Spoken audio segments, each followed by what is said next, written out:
Welcome to Poets and Poetry. Thank you for joining us today.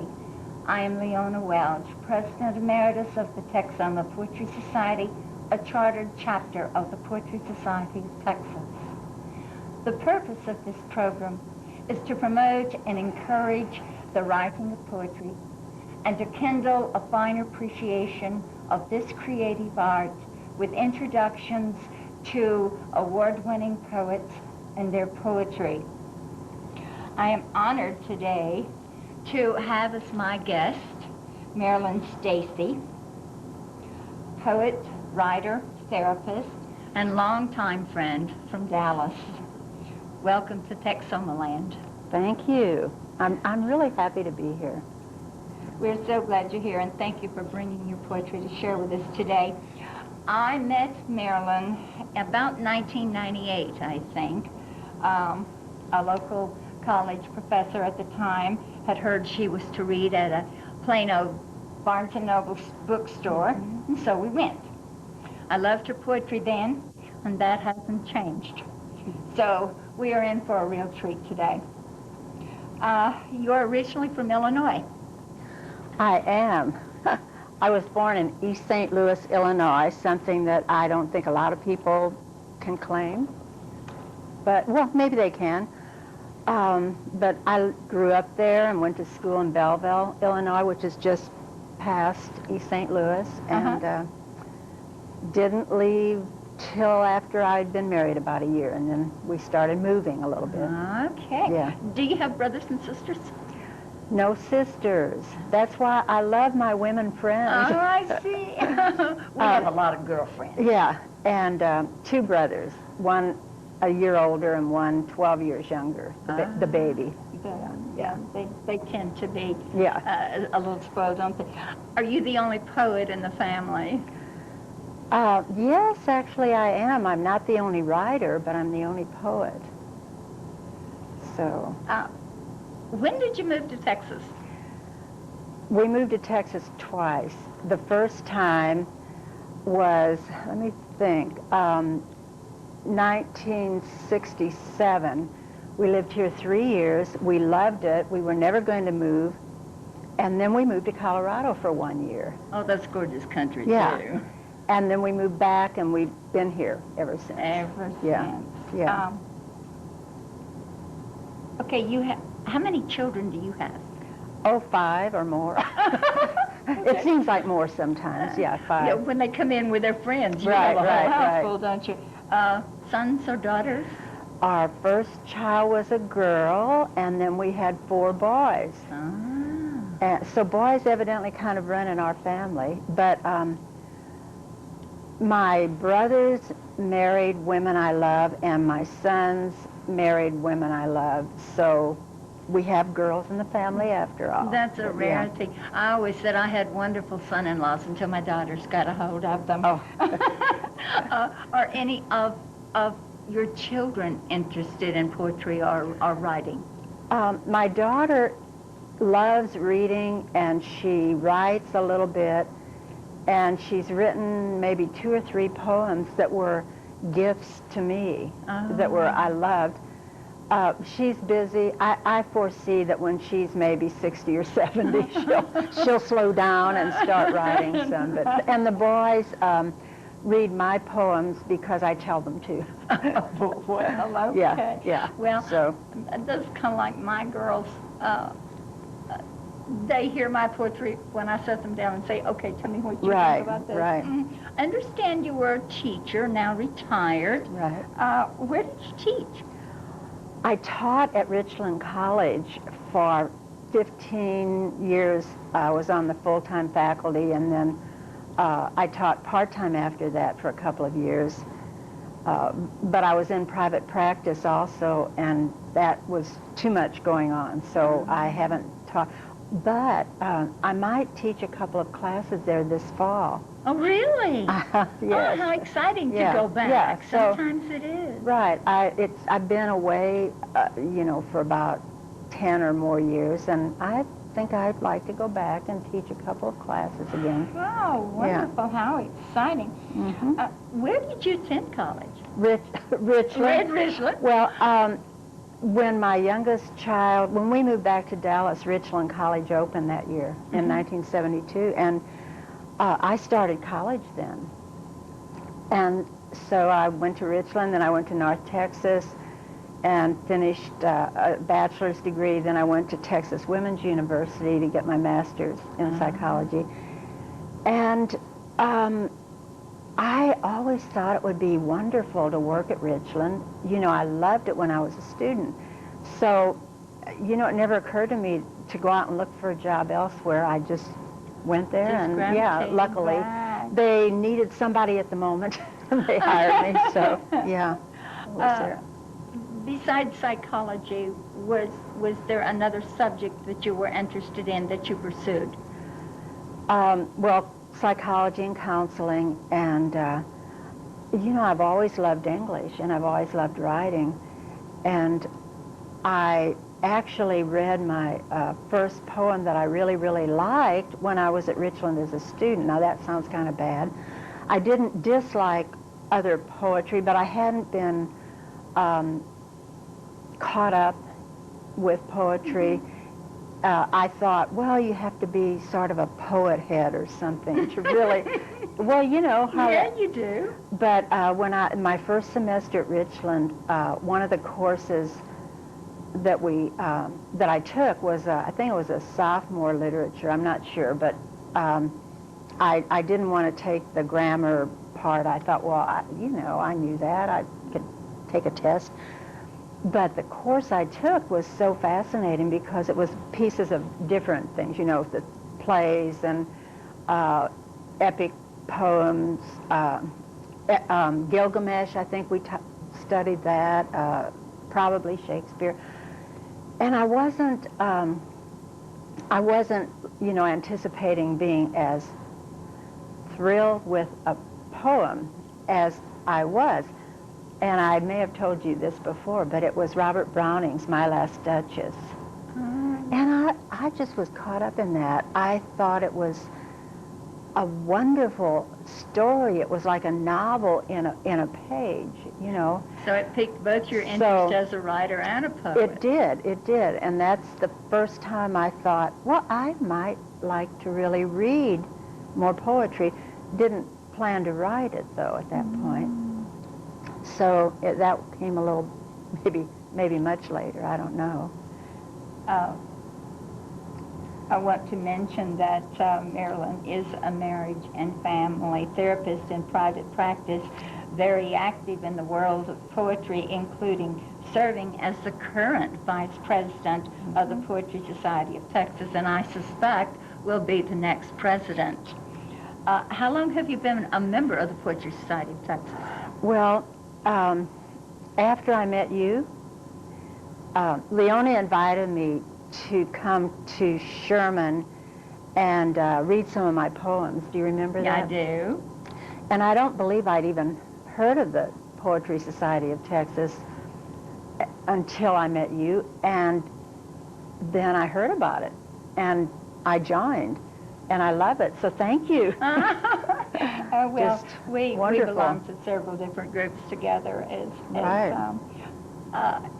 that brings me in belonging to other societies. One that we do belong to is a Galaxy of Verse Literary Foundation, as well as the National Federation of State Poetry Societies. Right. Do you belong to other societies as well? You know, I don't. In fact, I was thinking, when do people find time to do more? But I realized that I also have, you know, my private practice that keeps me pretty busy, and other writing that I do that I enjoy and I will continue to do. So I love the Poetry Society of Texas, and the people are just so wonderful.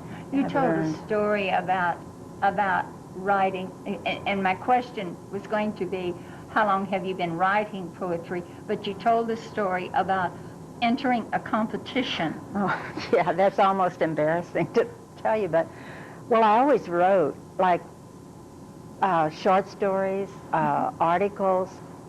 I like to write. Hadn't written poetry. And when I was at Richland one year, well, actually, I guess it was a year or so after my father died, and I had been very distressed emotionally, as I guess most people are.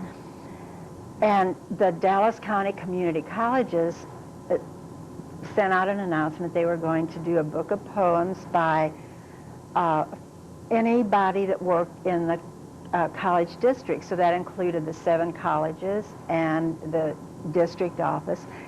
Anybody that wanted to send in 3 poems, up to 3 poems, and they would select, you know, I don't remember who chose them. They would select some to be published by the University of North Texas Press.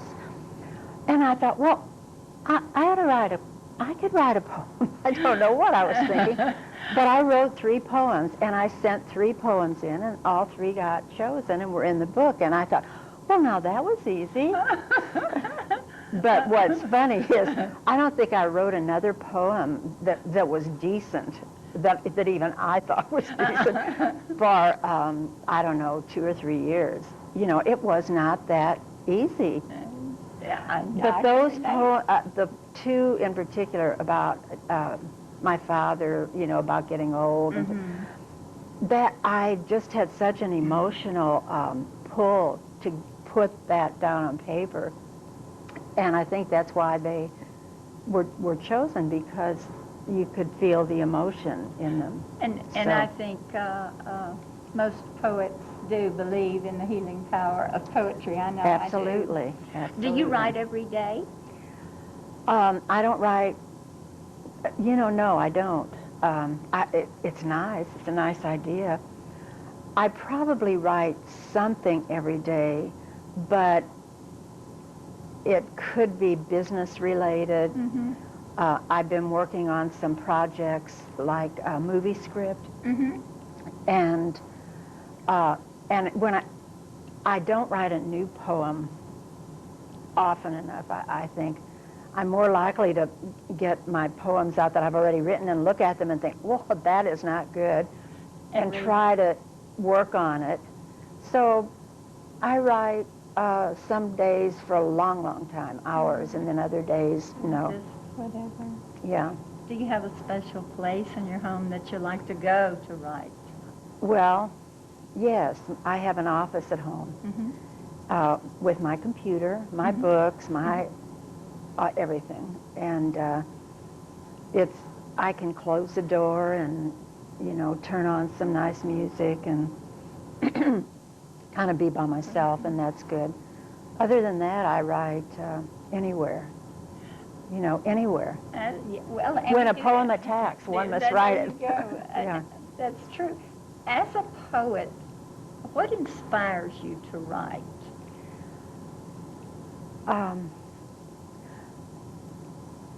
2 things. One is something that I have a really strong emotional feeling about. Like, I think most of my first poems were related somehow to my father, then a whole string of them about my mother or for my mother. And that's what was going on in my life, you know. So what's going on in my life is kind of what I write about. Then I wrote some in reaction to clients. And I had some clients ask me if I would write a poem for them. How unique. And yeah, and it was kind of fun to do too. Now, it's still things that strike me. It's not necessarily. I've kind of. Every now and then there'll be a topic. You know, somebody will say, "Well, let's write a poem for this or that," like in the poetry contest thing. And sometimes something just comes to me and I'll think, oh, I want to write about this. A lot of times it doesn't, and I just put it in the back of my head and think, I'm not writing about that unless I feel sort of inspired, and then maybe I will and maybe I won't. Other than the poem you mentioned about Robert Browning, is there a particular poet that has been an inspiration in your writing? You know, I would have to say that a number of poets in our poetry society. Oh, I agree. Yeah. I have read more poetry, and I read some of it because I got to know the person, and I would be interested in what they'd written, and then I would get drawn in. And I've really learned a lot from the people that are in the Poetry Society. Now, I still think Browning is amazing. I think Billy Collins' poems are very interesting, and I always think, wow, I'd like to write that, you know, but like, I love your poetry. How kind you say. No, I'm not being kind. I really, really like it. And some of the other people that I've, you know, really gotten to love their view of the world. And especially, I was thinking on the way up here on my short ride, there are some people that their whole life experience was totally different than mine. And I see it reflected in their poems. And I know that I am not going to even try to write a poem about growing up on the farm or the ranch. I couldn't imagine what, but I love reading their view of the world. Oh, yes. Oh, So, I agree. yeah. I want to great. mention, excuse me, dear, Marilyn's award-winning poetry can be found in numerous anthologies, including every edition of the Poetry Society of Texas Book of the Year since 1998, and that is an accomplishment because the competition is very stiff, as well as the National Federation of State Poetry Societies in 2000, Voices from Within, Half Tones to Jubilee, and Generation to Generation. Journals include Southwest Journal on Aging, Grandmother Earth, Lucidity, Galaxy of Verse, and Moon Crossed. Have you ever published a book of verse? Yes, 2. And the first one is what I was reading from when I met you. And the reason I wanted to do that was that my mother was very ill, and she died the end of 1997. And I just had a strong urge to have all my poems that I liked together. And I used to go read them to my mother when she couldn't. I told her she was a captive audience. She couldn't move out of bed. And, you know, if anybody overheard that, they would think, well, what a cruel daughter.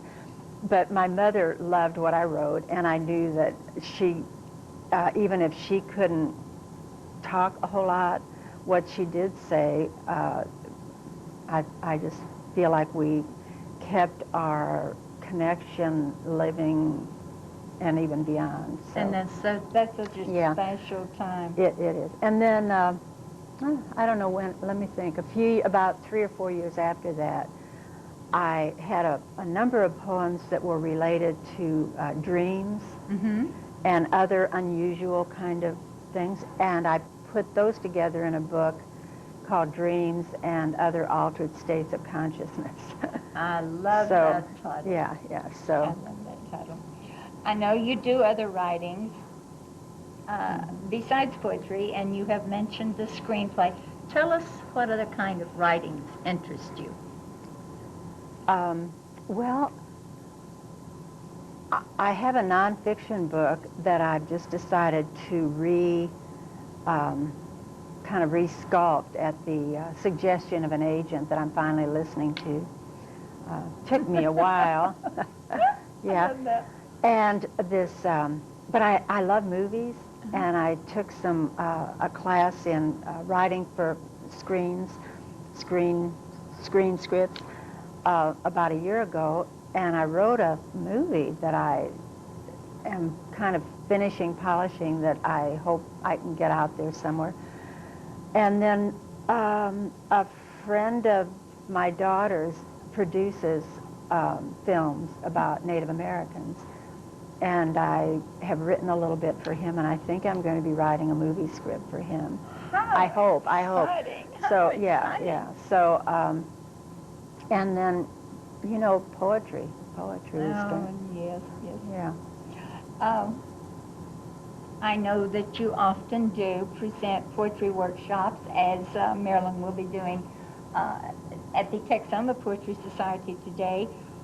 When someone asks you, where does your poetry come from, how do you reply?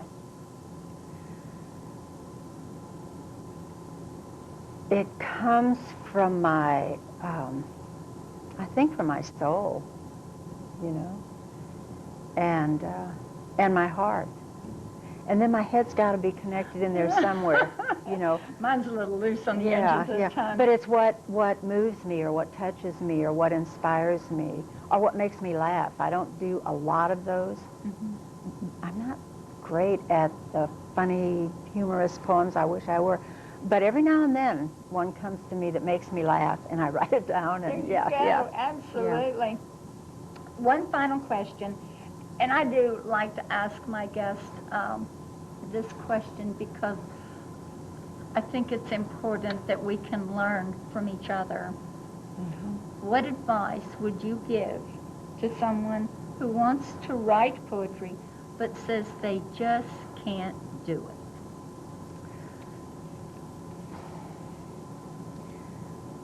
This sounds like what someone in therapy might ask me about anything that they want to do, but don't know how or feel like they can't do it. And my advice is, if there's something you really want to do, that you would like to do, just writing, pick up the pencil or the pen and buy or borrow a piece of paper and write something down. I think that some people don't write because they don't think they can do it well, or they worry that it's not good enough. If it's on paper and you wrote it and it's what you think or feel, it's good enough. That doesn't mean you're going to be the poet laureate and you may never even show it to anyone. You know, I have some of those. Yeah, that's a choice you make. But it's kind of, to me, like journaling. Mm-hmm. Write it for yourself. And you learn.